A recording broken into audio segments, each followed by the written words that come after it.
Hello, this is David and welcome to Equity Story. Here we've got the ASX 200 and as you can see we've got a great little buy signal. So I think that the price action today has been fairly strong, and if we can break this resistance, this 5,400 level tomorrow, I think our market could possibly in the next week or so move up a lot higher. Obviously a lot depends on world events and how the Dow is moving, but certainly just in the short term, I'm talking the next 4 or 5 days, I think this price action today is potentially quite bullish. And that sort of has been pretty well reflected in some of the stocks we're trending at the moment. You know, FRM was up another 1.5% today.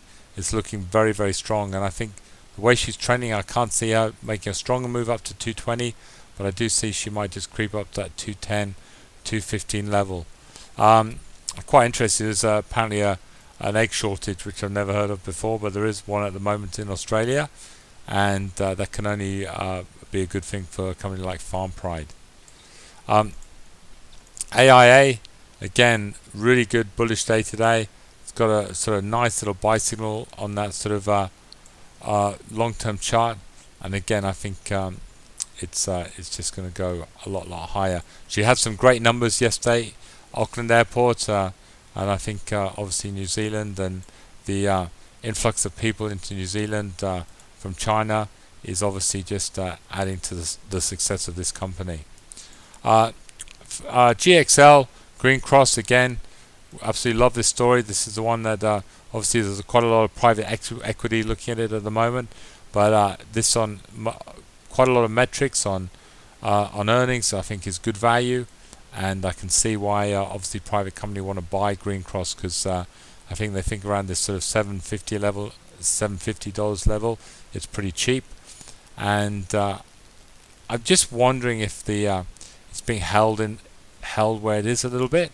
If that is the case, it's fairly bullish, because there could be obviously a takeover offer you know, higher than $8, maybe $8.50. But if there's no takeover offer, I really do think this company, there's no reason why it can't start trending up and going back to, you know, where was it before? It was as high as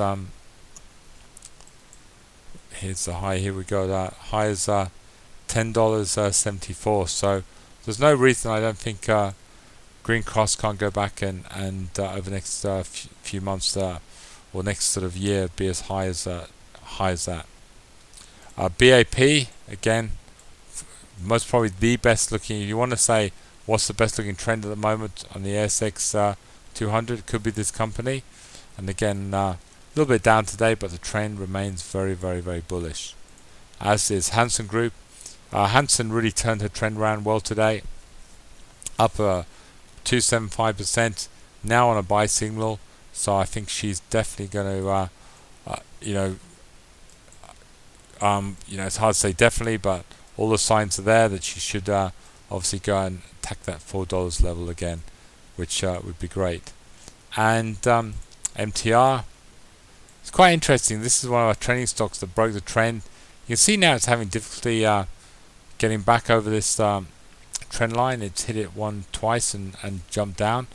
If this company wasn't such a good company, that would worry me. We are believers in this company. We're very impressed with the earnings and the growth, and like I said to you before, you know, we're looking to put this one as a 3-year growth. So the fact that it hasn't broken through that trend line doesn't worry me. I think the story's too good, and eventually it will, and eventually the market should wake up to it. The good news today was we put on Main Pharma and as a trend. I think it was 154, it's 153, so it's starting to move up pretty nicely. Again, this is all we do at Equity Story, is direct you into the good stories with good solid trends going up, and it looks absolutely stunning. And I think if she can have a nice little jump to sort of 165, 170, that'll be a great little trade for us. And certainly I think it looks very, very bullish at the moment. I'd just like to say before you go, you know, it's great to see companies like obviously XREF looking really good. I think XREF can break this 60 cents level. Should go on a nice little run. And obviously companies like WRAP Again, wrap absolutely awesome for us. I don't know how much we're up now in that stock, but we're up about sort of 400% since we put it on. I think wrap to me looks like it's definitely going higher. At least 0.45 is 0.45. Yeah, it's definitely got to be on the cards. I absolutely love the trend. Looks extremely bullish. As does LP again. LP, one of those stocks we absolutely love, and again breaking out really nicely this week, and I don't see any reason why it can't be long before she hits that 0.05 level. I just like to say, some of these 10 baggers, they don't all just go up straight away, so you've got to believe in the story, and if you are passionate about the story and you hold on, and obviously at the end of the day you should do pretty well. I mean, we are very, I think, without sort of sounding our own trumpet too loud, we've had a tremendous success at picking these 10 baggers, but you do need patience. Now, at the moment, CMA's been trending down. I think they've got a few sort of issues that they're going to tidy up on their finance. As soon as they do that, I can see this stock having a huge run up. This is a company that's growing its earnings and growing its revenue base really strongly. It's got a fantastic business model, and we put it as a buy around sort of 27 cents.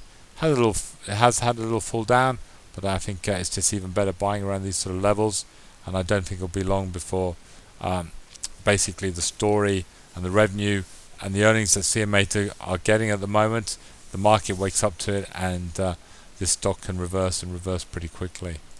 A classic example of that was Rent.com. I mean, this is how they move, these small caps. They're up and down like yo-yos.